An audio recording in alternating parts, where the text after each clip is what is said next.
Today on KLGR, we are talking with Juanita Reed-Boniface. She, of course, is a Lifetime Achievement Award winner from the Minnesota State CattleWomen. And Juanita, if folks don't know who you are, well, they haven't been involved in 4-H and extension or the cattle industry very long in Minnesota, because you're a well-known face here in Minnesota and the cattle industry circles. Well, I guess I certainly am.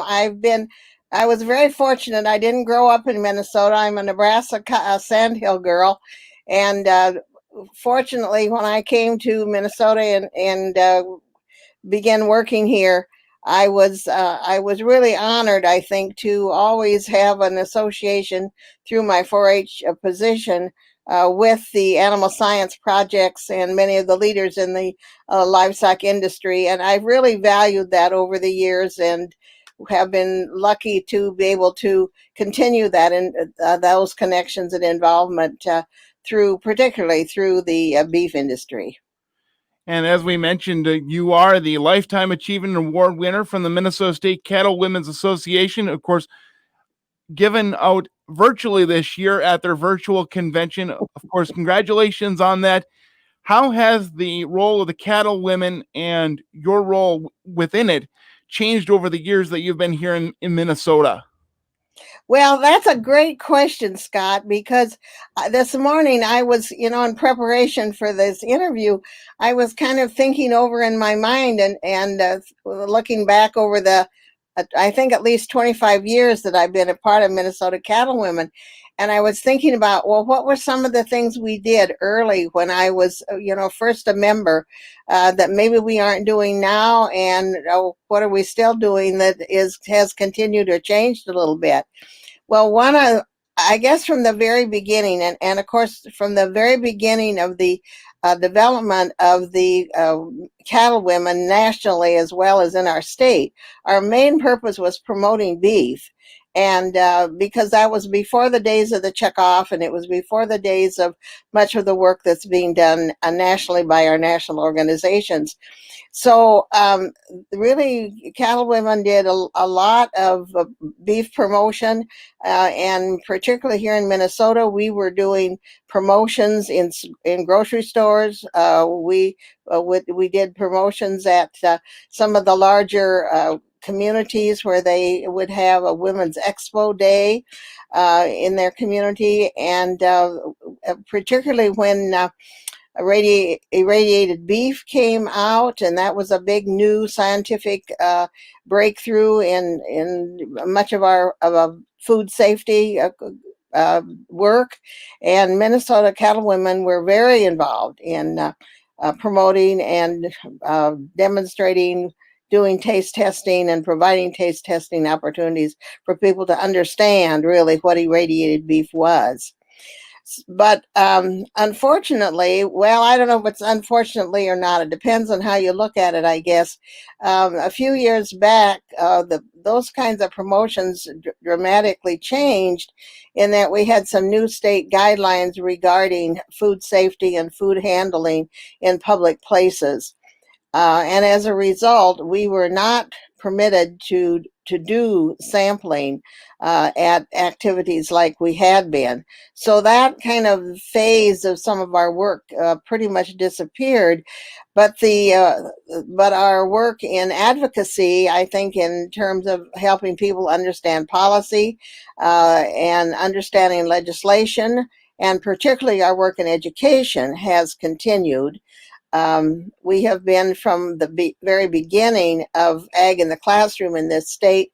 Minnesota Cattlewomen were a part of that development of that entity, and as Ag in the Classroom has evolved, we have evolved also in our partnership with them, and some of the classroom work that we do, as well as some of the teaching aids that we provide. And you mentioned the education piece, and I know I was talking with now past president of the Minnesota Cattlewomen, Debbie Shute, a couple of weeks ago, talking about the education piece.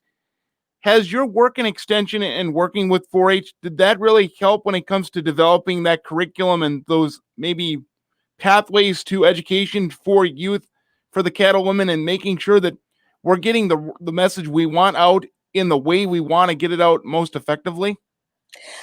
I think that you've really hit the nail on the head there, so to speak, Scott, in that I think you have identified one of the real strengths that I brought to the CattleWomen when I was became a member. Because at the point I joined, I was in the process of retiring from Extension, and I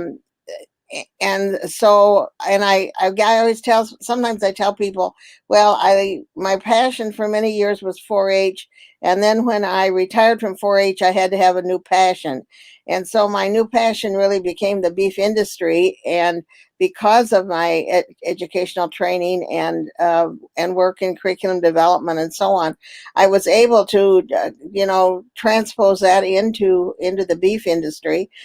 So I have developed a lot of lesson plans that I've shared with others. I've served as chairman of the Minnesota Education Committee, and I was also national chairman of the Education Committee for a few years. And Juanita, I know also one of the big aspects of the CattleWomen is working with the Minnesota Beef Ambassadors. How has that program changed over the years from your viewpoint in maybe getting young people involved in the education of our consumers about beef, and maybe how they can start telling the story more effectively now as we move into 2021 and years beyond? Well, years ago in Minnesota cattle world, we had beef queens, and we had a cattleman's beef queen and princesses, and I'd say those young women were very talented girls. They knew a lot about the industry and really kind of served as spokespersons, but it was, I think their skills were not maybe utilized as well as we might have.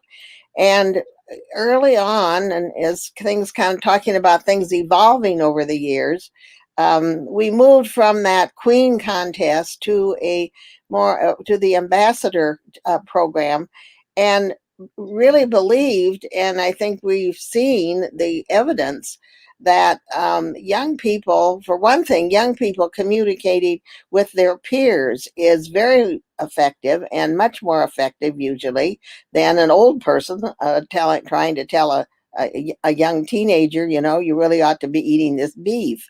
But if it comes from their peers and they're interacting together, the message comes across stronger. So Minnesota early on was part of the National Beef Ambassador program.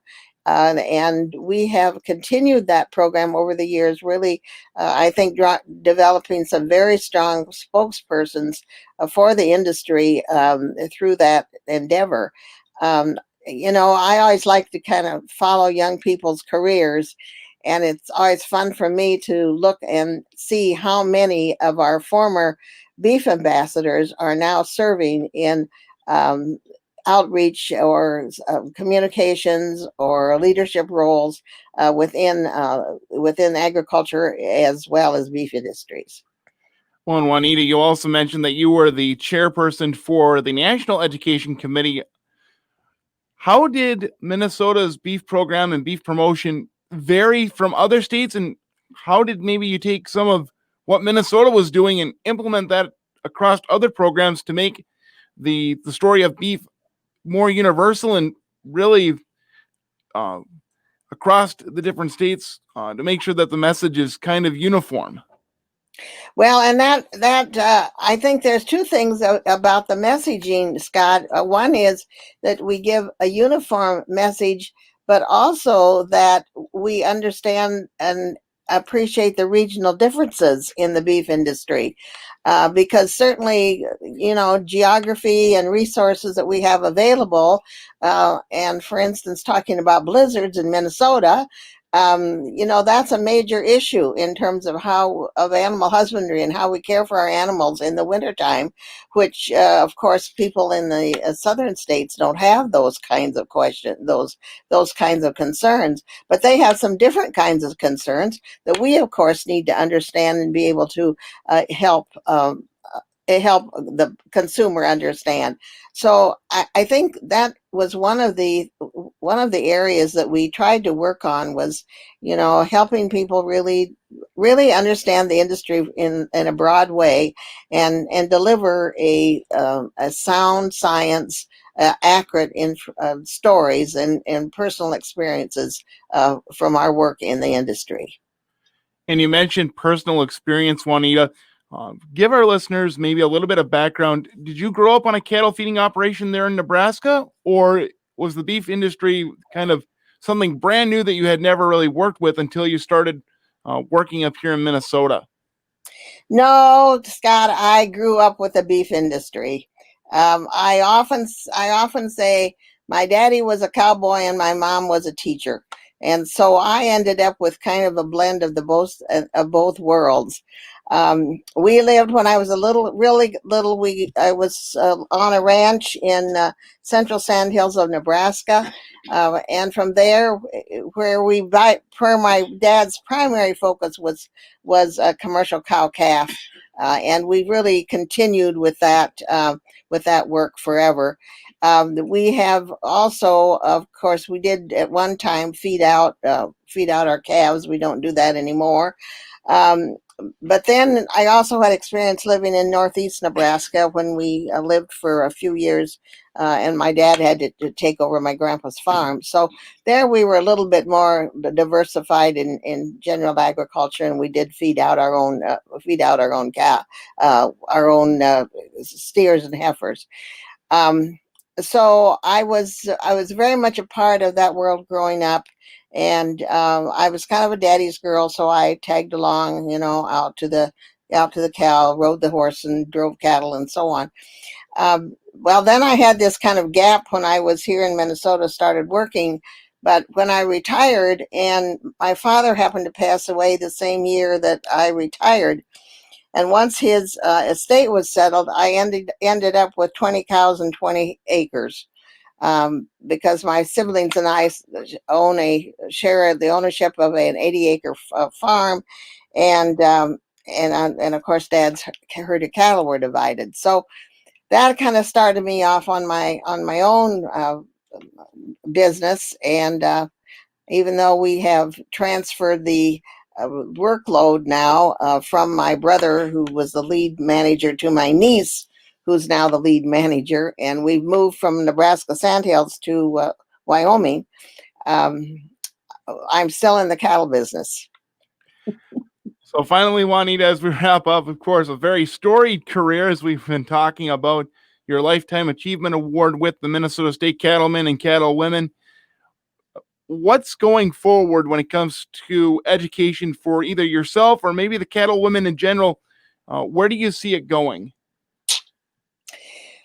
Well, what's the crystal ball, and can I really project into it? I don't know. Uh, we clearly need to continue our education in classrooms. I think some of the work that the Ag in the Classroom is doing teacher training, and the ways in which we as cattlewomen can partner with that organization in helping to train and support teachers about our industry. I think that is one really very good tool that we have available. Certainly getting good reading material, accurate agriculture stories out to libraries and in doctors' offices, and things like that. Places like that is a big help. And all of us just really being, I think, intentional about being proud of what we do and how we do it, and not be afraid to talk about it. And we've been talking with Juanita Reed-Boniface. She is the 2020 Minnesota State Cattlemen and Cattlewomen Lifetime Achievement Award winner. Of course, Juanita involved very heavily in the Minnesota beef industry and education of our youth about beef across the state. Juanita, thank you so much for the time today. Thank you so much, Scott. It's been a real honor to be on with you.